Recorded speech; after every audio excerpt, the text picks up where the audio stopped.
Bapak Ibu, puji syukur kita panjatkan kehadirat Allah Subhanahu wa taala yang telah memberikan kesempatan sehingga kita dapat berkumpul dalam kegiatan implementasi pembatik paper 4 yaitu berbagi praktik baik inovasi pembelajar berbasis yang akan disampaikan oleh Ibu Andi Maria Moganang SPD. Kepadanya disilahkan. Jadi kegiatan hari ini adalah bagaimana penerapan model inovatif pembelajarannya berbasis TIK. Jadi semua yang saya lakukan harus berbasis TIK. Kenapa? Siswa kita itu native digital Bapak Ibu, lahir dan tumbuh di era digital. Sangat tidak cocok kalau kita belajar tidak melibatkan teknologi. Sementara mereka itu adalah orang yang generasi teknologi itu Bapak Ibu. Cuman masalahnya mereka belajar kebanyakan menggunakan teknologi untuk sosmed, kegiatan bersosial saja. Kita tidak pernah membuat teknologi itu masuk ke pembelajaran. Makanya bagaimana saya menggunakan teknologi pembelajaran, terutama di kurikulum merdeka ya Bapak Ibu ya. Oke, mungkin ini Bapak Ibu ekspektasinya ketika ngajar, ya kan? Kita semua harapannya masuk kelas ya, siswanya duduk rapi, mendengarkan apa yang kita sampaikan materinya, terus mereka melaksanakan tugas yang diberikan. Ini harapan kita semua. Tapi apa daya Bapak Ibu, realitanya seperti ini. Terus, saya sendiri di pembelajaran, ini masalah yang saya hadapi, terutama di kelas perikanan ya Bapak Ibu. Kelas yang siswanya itu unik-unik, asik-asik, ya. Tapi asiknya itu mereka kadang keterlaluannya. Oke, masalah yang saya hadapi pada pembelajaran di kelas adalah yang pertama, kurangnya keterlibatan murid. Yang aktif itu aja, ya kan? Kalau kita kasih tugas, yang kumpul tugas itu aja. Oke, terus yang kedua, fokus murid pendek. Kita menjelaskan Bapak Ibu, siapkan materi PowerPoint lama begadang, 10 menit kita menjelaskan, sisanya itu mereka tidak fokus, dia menghayal, ya kan? Jadi bukan tanpa alasan TikTok itu ada Bapak Ibu. TikTok ada dengan video durasi pendeknya 30 detik, 60 detik karena melihat kebiasaan masyarakat sekarang itu tidak bisa dikasihkan materi terlalu panjang, ya kan? YouTube Short pun begitu, dia sudah memunculkan video-video durasi pendek karena untuk menonton durasi panjang 1 jam itu sekarang tidak zaman lagi, ya kan? Oke, berangkat dari sini saya menemukan bahwa berarti saya tidak bisa menerangkan terlalu panjang kali lebar di kelas. Ini masalah yang kedua. Terus yang ketiga, siswa belum mampu memilih sumber belajar yang valid. Sebagai contoh, saya kasih mereka tugas, misalnya cari tentang pemanenan. Ini kan jurusan perikanan, artinya arahku pasti ikan kan Bapak Ibu. Tapi ternyata yang mereka cari adalah pemanenan buah. Ya, kadang saya bingung apa yang salah dari arahan saya. Kenapa mereka itu asal nyari aja, tidak tahu oh ini sumbernya valid, oh ini sesuai dengan pertanyaan. Ini masalah saya yang ketiga, masalah yang saya hadapi di kelas ya Bapak Ibu. Kemudian, ini nomor 4, main HP. Kadang kita sudah kasih peringatan di awal, tapi ada saja siswa yang curi-curi pandang ke HP, ya kan Bapak Ibu? Pasti Bapak Ibu sering menghadapi masalah ini. Kemudian yang kelima, siswa jenuh, terutama kalau kita ngajarnya 4 jam, 6 jam di hari yang sama, mapel yang sama, kejuruan pula, ya kan? Apalagi kalau perhitungan. Ini yang paling sering saya hadapi, siswa jenuh. Lalu bagaimana inovasi yang saya lakukan Bapak Ibu? Karena yang namanya inovasi artinya ada masalah, kemudian kita cari solusinya. Itu namanya inovasi ya. Inovasi sama kreatif itu beda. Inovasi contohnya tidak ada akar, rotan pun jadi. Itu inovasi. Masalahnya adalah tidak ada rotan. Jadi solusinya adalah akar pun jadi. Itu adalah inovasi. Jadi inovasi selalu arahnya ke problem solving. Apa yang kita hadapi di kelas, maka buatlah inovasi untuk mengatasi masalah itu. Beda dengan kreatif. Kalau kreatif ada rotan tapi tapi mau pakai akar. Gitu ya Bapak Ibu, bisa dipahami ya? Oke, lalu bagaimana cara saya merancang pembelajaran yang berpusat pada murid yang betul-betul mau belajar, gitu. Oke, sebenarnya pemerintah sudah membuat inovasi melalui kurikulum merdeka, ya. Cuma kadang kita tidak sadar, pikirannya inovasi kurikulum merdeka itu cuma arahnya ke perangkat pembelajaran. Perangkat aja kita pikir, oh paling cuma RPP baru aja di modul, ya kan Bapak Ibu? Oh paling ATP, dulunya silabus sekarang ATP. Tapi ternyata bukan Bapak Ibu. Kurikulum merdeka bukan itu intinya. Intinya adalah apa yang kita lakukan di kelas, apa implementasi kita di kelas. Berbeda sekali yang saya rasakan ketika menerapkan kurikulum merdeka dengan kurikulum sebelumnya, kurikulum 2013. Ya betul ya Bapak Ibu? Beda sekali. Apa yang saya rasakan bedanya? Jadi kan sebenarnya inti dari kurikulum merdeka adalah memberikan kebebasan ke siswanya belajar dengan caranya, dengan kesiapan belajarnya, dengan level kemampuannya. Itu sebenarnya Bapak Ibu. Jadi bukan bebas mau belajar atau tidak, ya sudah merdeka, bebas, bukan itu sebenarnya. Tapi mereka bebas menentukan cara belajar yang mereka sukai, mereka nyaman. Itu bebasnya. Oke, di sini yang saya rangkum ya, ada 3 ciri khas dari kurikulum merdeka. Yang pertama adalah ada namanya asesmen diagnostik. Saya yakin Bapak Ibu sudah pernah melakukan ini. Asesmen diagnostik itu kita cari tahu di awal apa kesiapan belajar siswa kita seperti apa, level kemampuan pengetahuannya seperti apa. Kita harus cari tahu di awal. Kalau kita sudah tahu levelnya ternyata belum bisa menghitung ini, ya sudah, jangan kasih mereka hitungan yang susah, kasih mereka yang gampang. Itu kita tahu dari asesmen diagnostik. Kemudian pembelajaran diferensiasi ini adalah ciri kurikulum merdeka yang kedua. Artinya berdiferensiasi, kita ciptakan lingkungan belajar mereka itu berbeda-beda sesuai kesiapan belajarnya, apakah sesuai minatnya atau sesuai gaya belajarnya. Ya, jangan kita mengajar satu cara untuk semua siswa, karena pasti ada siswa yang tidak sesuai dengan cara itu. Makanya apa? Dia tidak terlibat karena dia tidak merasa, cara belajar saya tidak seperti itu, saya tidak bisa belajar dengan cara itu. Saya mau belajarnya kayak gini, sambil dengar apa gitu. Mungkin kan kayak gitu. Ada kan? Kita juga pun belajar ada gaya kita sendiri. Kalau dosennya ngajar dengan cara yang tidak sesuai dengan kita tidak mudah, kita tidak paham, ya kan Bapak Ibu? Oke, saya lanjut ya. Yang ketiga adalah di kurikulum merdeka itu harus ada refleksi. Refleksi Bapak Ibu bukan di nanti ada waktunya baru diadakan. Nanti kayaknya masih ada waktu 30 menit baru istirahat. Refleksi tidak Bapak Ibu. Memang harus ada, wajib kita meluangkan waktu untuk refleksi. Apa sih yang dilakukan di refleksi? Refleksi itu ya berkaca.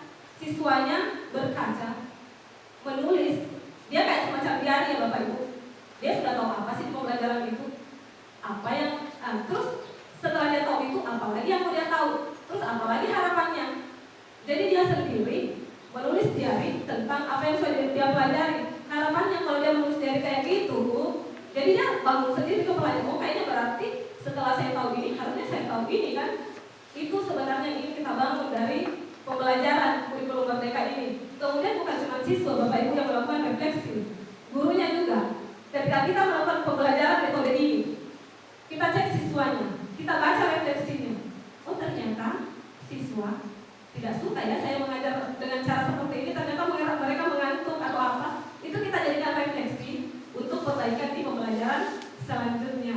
Saya yakin Bapak Ibu sudah ada yang melakukan ini. Cuman saya lebih memperjelas lagi ya Bapak Ibu. Oke, ini simulasinya Bapak Ibu, bagaimana penerapan TIK yang saya lakukan. Ini aplikasi sudah Bapak Ibu kenal tentunya. Pasti sudah ada Bapak Ibu yang kenal. Tapi kalau ada yang belum kenal, ayo kita kenal sama-sama.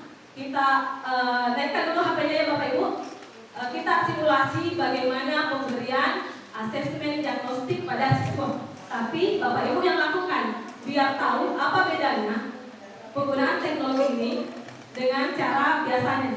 Oke Bapak Ibu, saya siapkan dulu. Kita bisa skip bareng. Mana sih caranya? Link anu kan biasa di WA. Link ada. Iya. Media apa aja. Bapak Ibu saya sarankan pakai nama samaran aja. Yang untuk mengamankan dari Bapak Ibu tidak merasa ini. Pede aja menjawab apapun yang terjadi, tidak perlu khawatir nama Ibu atau Bapak Ibu gimana gitu. Pakai nama samarannya Bapak Ibu. Saingannya sudah. Ada yang pakai nama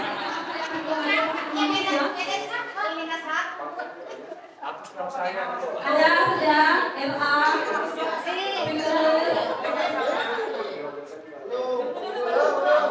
Oke, saya menunggu Bapak Ibu untuk memulai.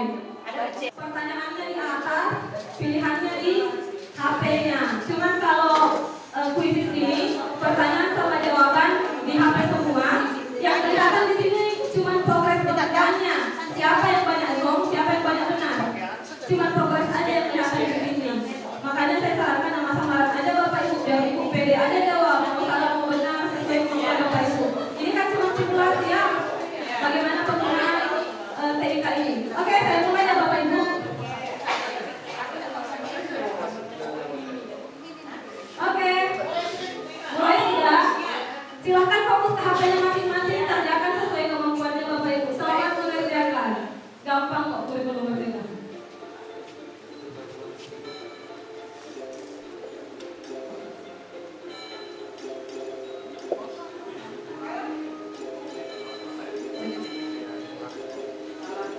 Oke, nama samaran posisinya pertama ya.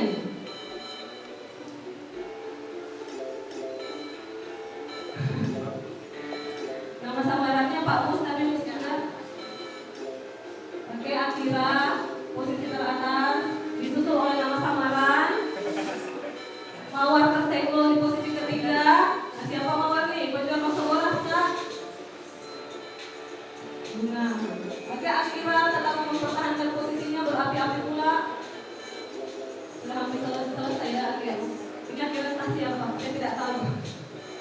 Coba Bapak Ibu yang tahu siapa Akira. Oke, Cucu naik ke posisi kedua. Oke. Jadi seperti ini contoh pemberian asesmen awal yang saya lakukan. Ya. Selain pembelajarannya anak-anak suka karena main HP, hasilnya juga langsung muncul Bapak Ibu. Dibanding kita kasih asesmennya pakai kertas. Kalau kertas lama lagi analisis. Bapak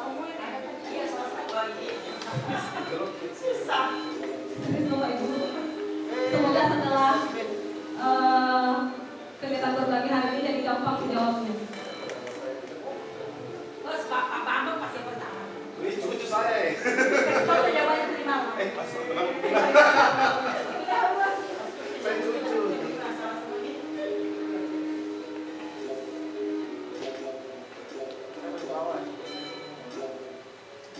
Jadi sampai itu lompat gue.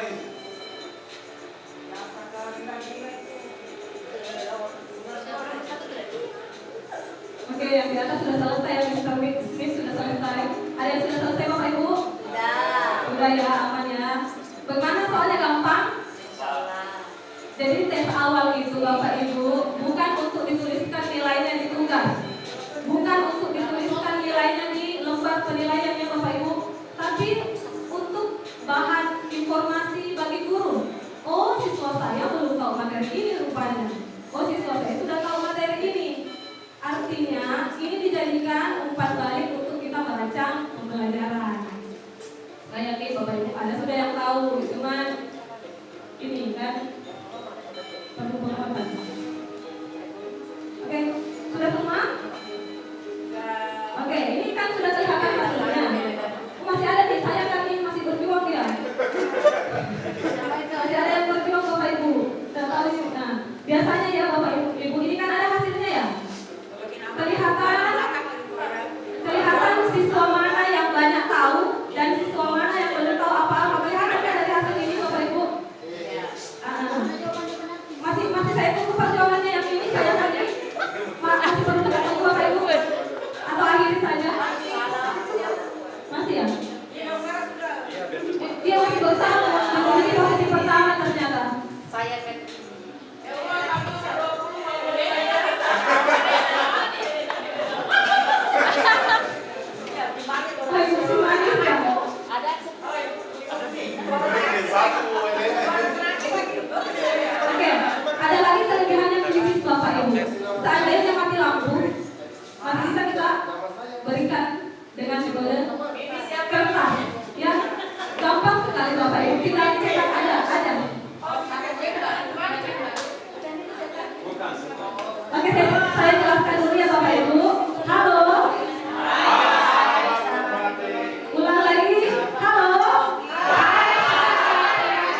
ganggu.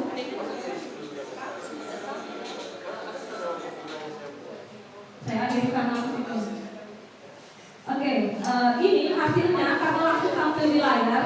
Jadi ini yang saya jadikan acuan bahwa berarti anak-anak ini yang terbawah itu berarti butuh treatment lebih.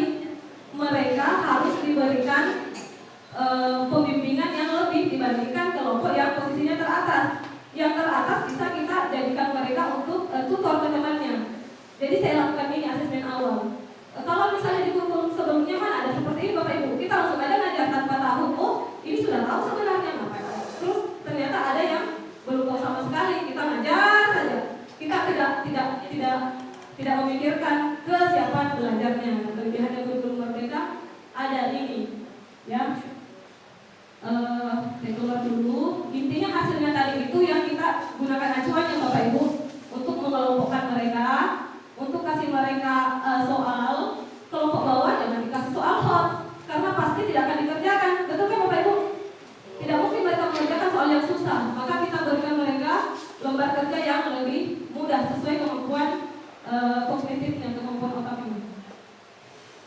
Nah, barangkali Bapak Ibu ada yang belum tahu bagaimana membuat worksheet-nya.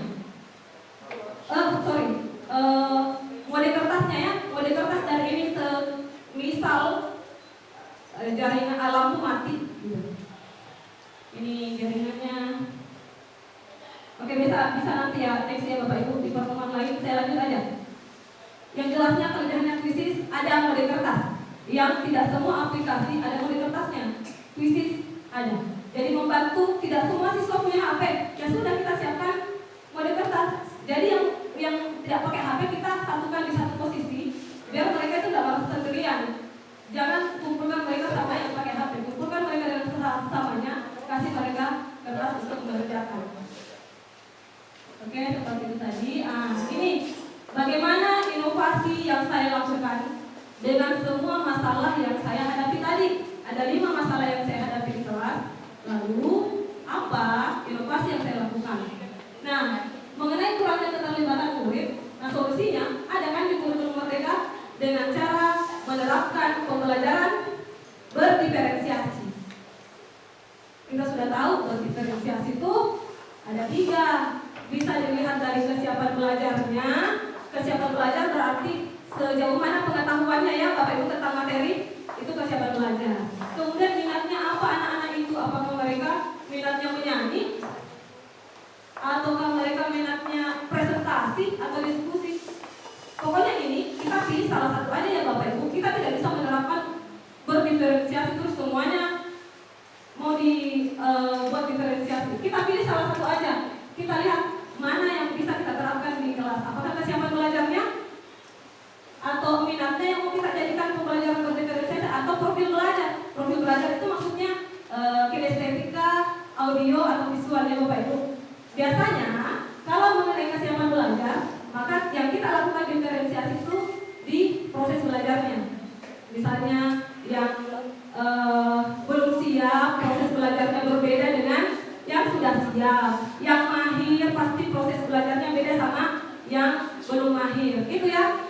Nah, sementara kalau dari minat ini produk yang mereka hasilkan setelah belajar. Kalau misalnya ada yang suka menyanyi, ya sudah mungkin produknya nanti dia bikin lagu dari pembelajarannya. Misalnya apa gitu, perikanan dibikin lagu, itu produknya. Tapi tentang topik. Misalnya ada yang minatnya mendesain, ya sudah bikin mereka suruh mereka mengerjakan tugasnya pakai Canva. Jadi sesuaikan produk pembelajaran yang akan mereka hasilkan sesuai minatnya masing-masing. Kemudian profil belajar ini biasanya lebih ke materi yang kita kasih ya Bapak Ibu. Kalau siswanya sukanya lihat gambar, jangan kita kasih bacaan full teks. Karena pasti tidak akan dibaca sampai nenek moyang tidak akan mereka belajar, ya. Oke, masalah yang kedua, fokusnya pendek. Mereka tidak bisa memperhatikan gurunya sepanjang gurunya berceloteh, pasti tidak akan diamati. Kita terus. Nah, kalau kitanya tidak tahu bahwa fokus siswa sekarang pendek, kita merasa tersinggung, tidak diamati, merasa tidak dihargai, pasti kita marah. Padahal kita lupa kalau realitanya masyarakat sekarang kita pun seperti ini Bapak Ibu. Karena kondisi teknologi mereka pun berubah menjadi fokusnya pendek, tidak terbiasa mendengar materi yang terlalu panjang. Seperti yang saya lakukan sekarang mungkin di mobil. Terlalu panjang. Oke, solusinya adalah saya tidak pernah menjelaskan terlalu lama. Biasanya PowerPoint saya isinya cuma tujuan, intinya materi, misalnya kita mau belajar ini. Terus LK-nya itu saja, karena sisanya Bapak Ibu kan berpusat pada murid ya. Mereka yang harus cari sendiri pengetahuannya, mereka yang harus bangun sendiri. Bukan saya ada yang menjelaskan dan mereka pasif. Ini inovasi yang saya lakukan, tidak menjelaskan terlalu lama, langsung libatkan murid. Oke, yang ketiga, karena siswanya suka salah ambil materi di Google, asal comot aja, dia tidak baca dulu. Oh, ini sebenarnya nyambung dengan pertanyaan atau tidak kan? Mereka tidak baca, pokoknya ada saja kata itu langsung dicomotnya ditulis. Nanti dibaca, kok tidak nyambung sih nak? Lain ku tanyakan, lain ku jawab. Akhirnya saya menerapkan adalah saya membuat materinya di Google Site, pakai web. Alasannya apa Bapak Ibu? Kertas tuh, kalau saya pakai kertas pasti hilang sama anak. Anak-anak tuh udah kalau dikasih kertas ya sudah lecek, enggak di gini. Beda sama kita dulu di fotokopi, di hacker, di buku kita kayak gitu. Anak-anak sekarang mana ada kayak gitu Bapak Ibu? Jadi saya kasih mereka web. Saya mungkin saya tambahannya. Oke, jadi saya misalnya kayak gini. Saya munculkan materi di situ. Kadang di satu tampilan Google Sites ini untuk 3 hari, 3 pertemuan. Saya tampilkan semua, jadi yang suka baca bisa baca, yang suka video ada video sudah saya lampirkan. Ada video juga. Jadi saya menerapkan diferensiasi konten di sini. Jadi yang gaya belajarnya beda-beda, bisa belajar, mau nonton video terserah, mau baca terserah, tidak ada paksaan. Yang jelasnya mereka ada satu paham pelajaran itu. Mereka harus mengacu pada tujuan pembelajaran. Bagaimanapun caranya belajar, terserah, bebas, merdeka, gitu ya Bapak Ibu. Nah, ini salah satu inovasi yang saya lakukan. Nah, biar mereka itu bisa mengakses kapanpun, dimanapun mereka bisa belajar mandiri. Kelebihannya ini Bapak Ibu. Kadang mereka itu kan anak-anak sekarang mana pernah mereka buka Chrome. Tapi ada satu masa saya suruh mereka buka ini, mereka katanya tidak perlu lagi masuk link karena Chrome-nya memang sudah ini. Saking tidak pernah gunanya mencari hal lain selain ini. Saya juga suruh mereka catat di buku sekiranya lupa linknya. Jadi saya tulis bit.ly DDAP 01. Apa itu? Dasar-dasar agribisnis perikanan semester 1. Jadi gampang mereka ingat. Kalau dia lupa, ya simple. Saya suruh catat di buku. Jadi seperti ini cara saya Bapak Ibu. Oke. Kalau misalnya mengenai HP, solusi yang saya lakukan di kelas adalah saya banyak menggunakan aplikasi-aplikasi permainan yang pakai HP. Banyak sudah Bapak Ibu. Yang saya tidak perlu menyebutkan aplikasinya. Saya takutnya Bapak Ibu terlalu mau belajar. Kayaknya aplikasi baru belajar. Saya tidak mau membuat Bapak Ibu terlalu fokus di teknologinya. Bukan teknologi apa yang penting di sini, tapi skill kita. Kita taunya apa? Teknologi apa? Kita tahu itu aja yang dimaksimalkan Bapak Ibu.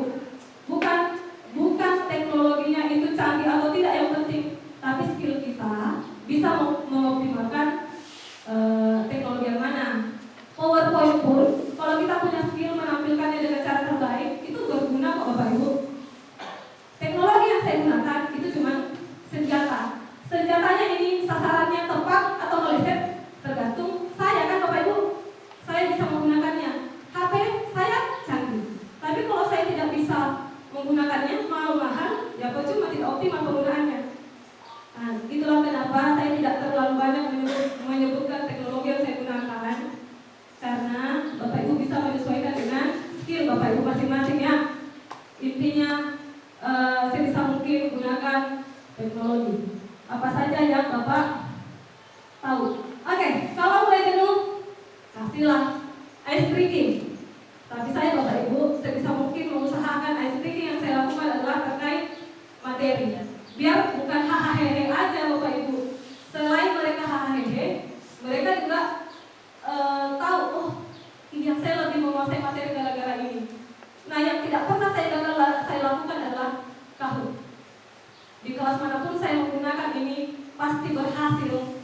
pembelajarannya itu kembali fokus, kembali menarik. Misalnya saya belajar 4 jam, pasti grafiknya itu tak mungkin begini terus kan Bapak Ibu. Pasti ada kalanya naik di awal terus turun, naik lagi sedikit. Mungkin karena saya kasih aspek itu tepuk tangan, naik lagi. Tak lama jatuh lagi. Tapi selalu di akhir itu sebelum saya tutup pasti saya kasih speaking dan saya pasti kasihnya ini. Biar apa? Biar mereka itu ada kesan setelah belajar. Bahwa aku serunya. Itu aja yang saya sebenarnya saya tunjukkan ke anak-anak bahwa seru belajar, tapi jangan lupakan esensi materi yang saya ajarkan. Jangan seru aja. Oke, Bapak Ibu kita simulasi lagi pakai ini ya Bapak Ibu. Boleh kan? Dinaikkan HP-nya supaya Bapak Ibu bisa tahu perbedaannya. Aplikasi yang pertama, Quizzes, ketika diterapkan di kelas sama Kahoot. Oke, saya ke sama kok Bapak Ibu.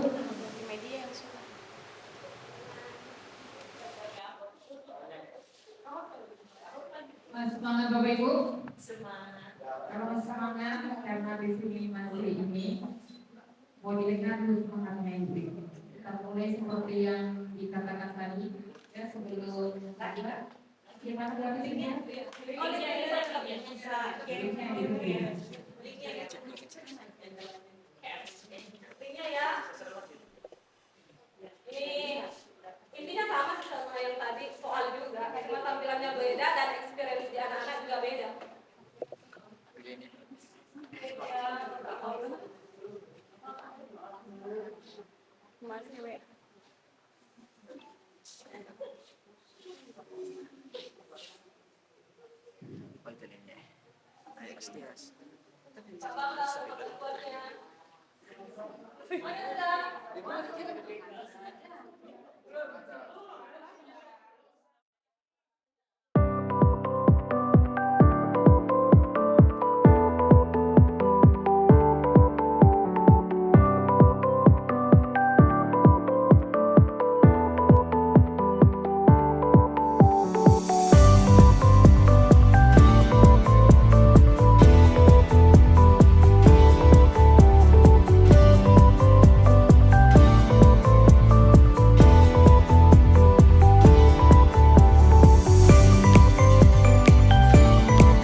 Oke, bisa ya, bisa dimulai ya. Soalnya sama tadi ya. Sama Bapak Ibu. Soalnya kayak tadi kan. Sengaja saya buat sama biar Bapak Ibu bukan fokus di soalnya tapi di experience mengerjakannya. Benar ya? Oke, fokus di atas soalnya ya Bapak Ibu. Aku udah ngomong. Ada soalnya. Apa ini? Soalnya akan bergeser ke atas. Oh, kita baca di sini soalnya. Soalnya akan bergeser ke atas. Sama ada soalnya sama yang tadi. Nah, itu di atas itu. Di atas.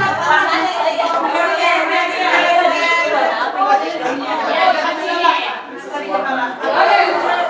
Oke, sudah muncul mesinnya. Oke, 14 orang menjawab benar ya. Jadi pertanyaan sama yang ini pakai waktu Bapak Ibu 20 detik aja. Oke. Ada satu orang nih salah. Sekali lagi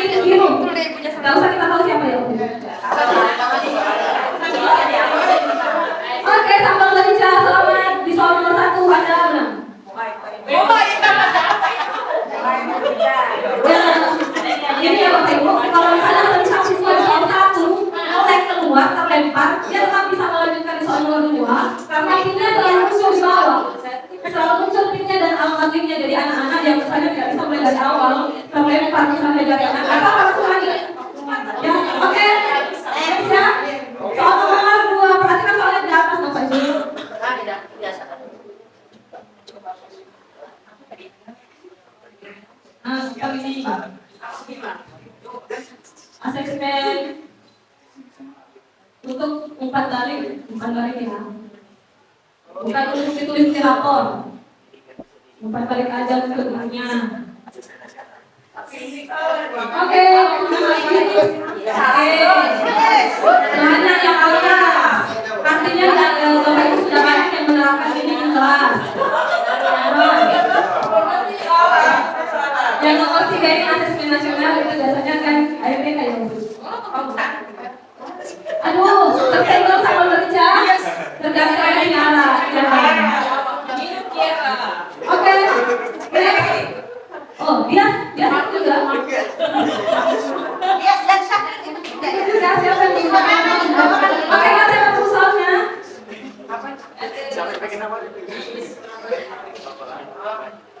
Kata kuncinya aspek psikologi. Kata kuncinya psikologi. Itu kata kuncinya. Psikologis ya. Kalau kognitif pasti Bapak Ibu tahu. Kalau kognitif. Oke, baca yang betul. Oke.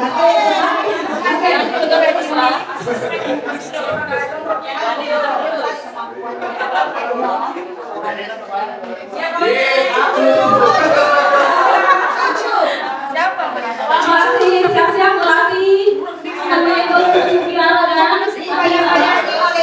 Pertanyaan keempat, perhatikan di atas. Asesmen untuk diagnosis kemampuan belajarnya tentang topik belajar, topik mata pelajaran. Ini lagi. Coba ibu lagi ke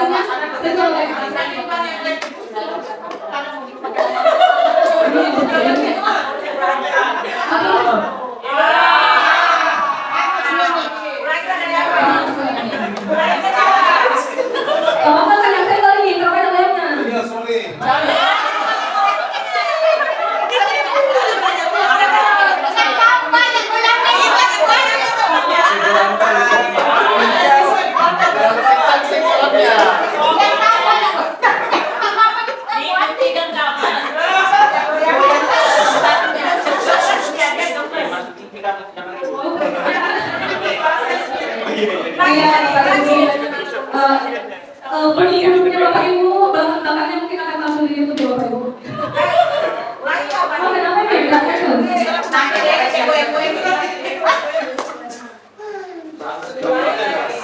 Iya, juga dulu.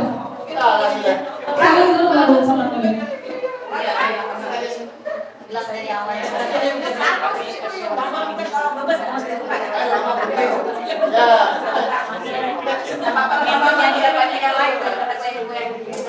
Bagaimana sih cabut, Kak?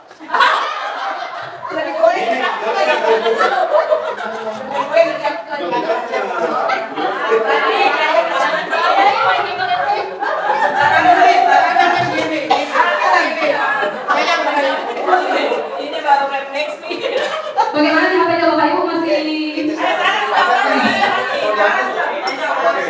Oke, yang benarnya cuma 3 orang.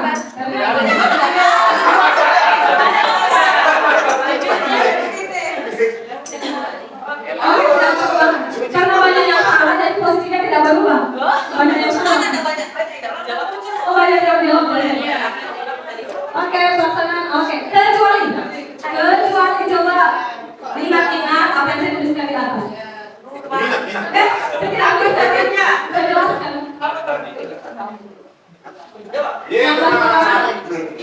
Di sebelah sana adalah jawaban yang masuk 20, sebelah sini adalah waktunya.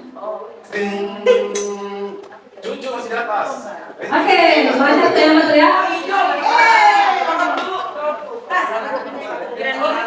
Tidak ada diferensiasi minat yang Bapak itu tidak ada diferensiasi minat. Tapi minat itu yang bisa jadi acuan untuk pembelajaran diferensiasi. Jadi bukan diferensiasi minat, minat yang bisa jadi acuan untuk merancang pembelajaran berdiferensiasi. Oke, next. Tidak ada yang tersenggol. Kembali. Tempat dulu ini anak perikanan kan? Pasti. Oke, soal menang. Pak Erik, bawa tempat. Oke, banyak 6 orang. Salah maksud. Oh, itu jawabannya.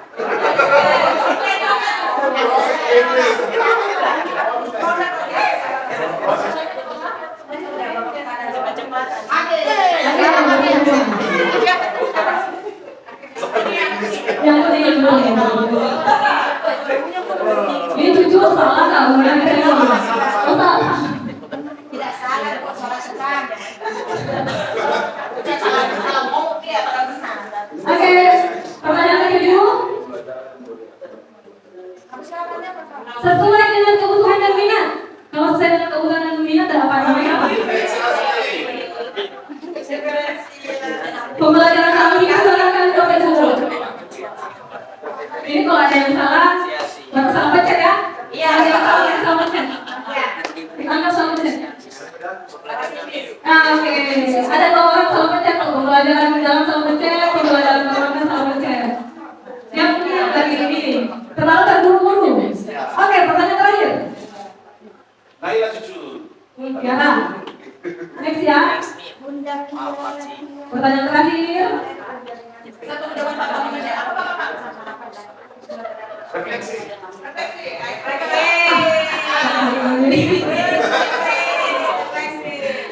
Ada bisikan ya, bukan bisikan lagi.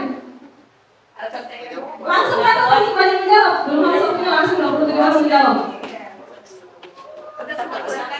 Betul sudah. Tapi kok ada yang satu? Well, sudah dapat bisikan masih ada satu.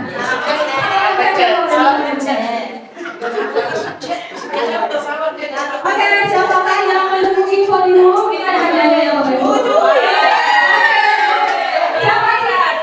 Smith, Akila dan nomor 1 adalah Tiara.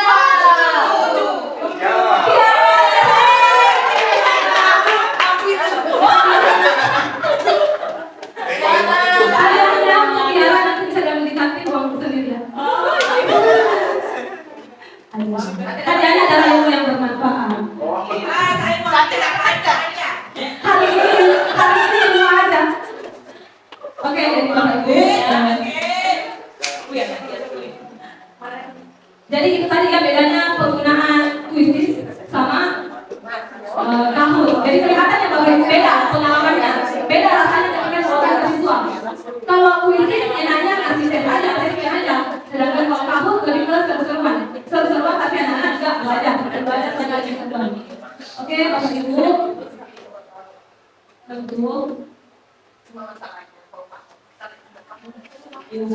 Kalau anak-anak yang matanya kabur mungkin bisa dikondisikan ditaruh di depan.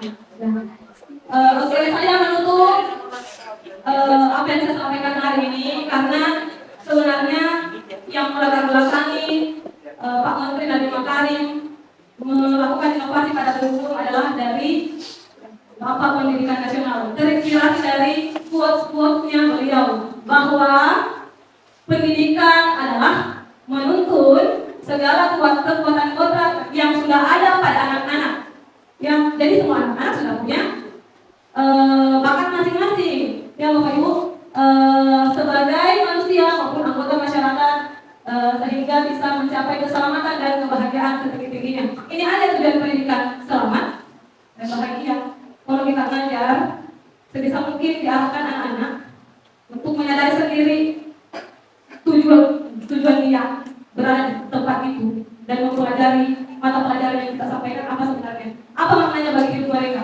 Mereka kalau tidak tahu apa maknanya bagi hidupnya, mana mau dilakukan. Kalau tidak tahu, untuk apa saya lakukan ini tidak akan terjadi. Jadi sampaikan apa gunanya materi itu, apa gunanya materi itu sehingga harus mereka belajar. Tujuannya pendidikan layak, selamat dari kebodohan dan anak itu bahagia. Kalau dia belajar tapi tertekan Bapak Ibu, itu bukan pendidikan namanya. Kita tidak mendidik, karena hanya tertekan. Ya kan Bapak Ibu? Saya kira Bapak Ibu sepakat tentang ini.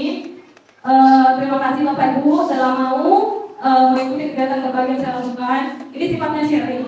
Jika ada masukan dari Bapak Ibu terkait pembelajaran yang saya lakukan, saya sangat terbuka untuk menerima Bapak Ibu yang inovasi itu tidak melulu langsung bagus hasilnya di kelas. Pasti ada kekurangan.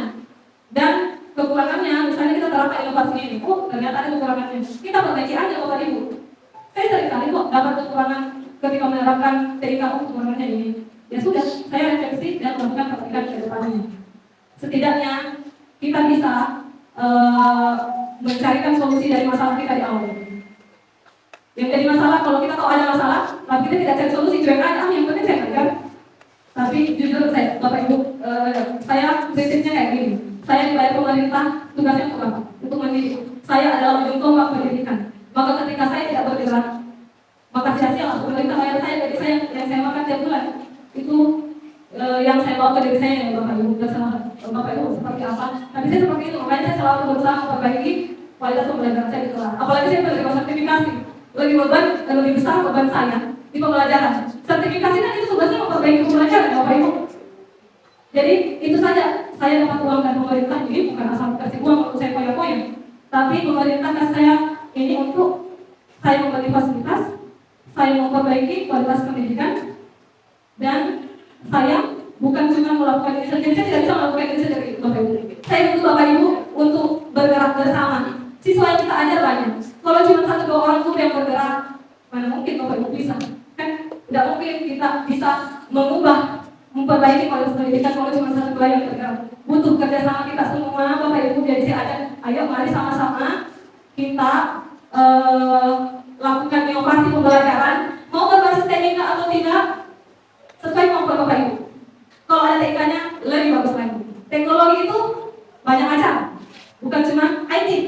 Bahkan cara kita membelajarkan itu teknologi, tapi sifatnya soft teknologi, peralatan. Banyak ada guru teknologinya canggih, tapi dia berdiri aja di depan kayak itu. Jadi kayak tidak ada skill pedagogi gurunya yang mampu membuat siswanya belajar. Jadi ayo sama-sama Bapak Ibu kita bergerak bersama. Semoga apa yang saya sampaikan bisa menginspirasi dan memotivasi Bapak Ibu sedikit banyaknya. Itu saja yang bisa saya sampaikan ya Bapak Ibu. Cukup sekian. Terima kasih karena telah menjadi peserta pertama kegiatan berbagi yang saya lakukan. Ya, maksudnya pertama ini adalah kegiatan berbagi pertama yang saya lakukan selama jadi guru. Di luar konteks presentasi ya Bapak Ibu. Orang kalau berbagi itu lebih berat. Karena saya yakin Bapak Ibu pun punya hal yang perlu dibagi. Tapi di sini saya posisinya adalah saya merasa ada ilmu penting. Saya mau Bapak Ibu juga tahu. Kita sama-sama tahu sehingga bisa mendapatkan itu. Oke, cukup sekian Bapak Ibu. Terima kasih atas waktunya. Saya kembalikan ke moderator. Assalamualaikum warahmatullahi wabarakatuh. Terima kasih kepada Ibu Andi Maria Mogana. Semoga apa yang disampaikan ini bermanfaat untuk kita semua dan saya kira dampak yang kita sampaikan dalam perjalanan kita sehari-hari yaitu kita akan belajar.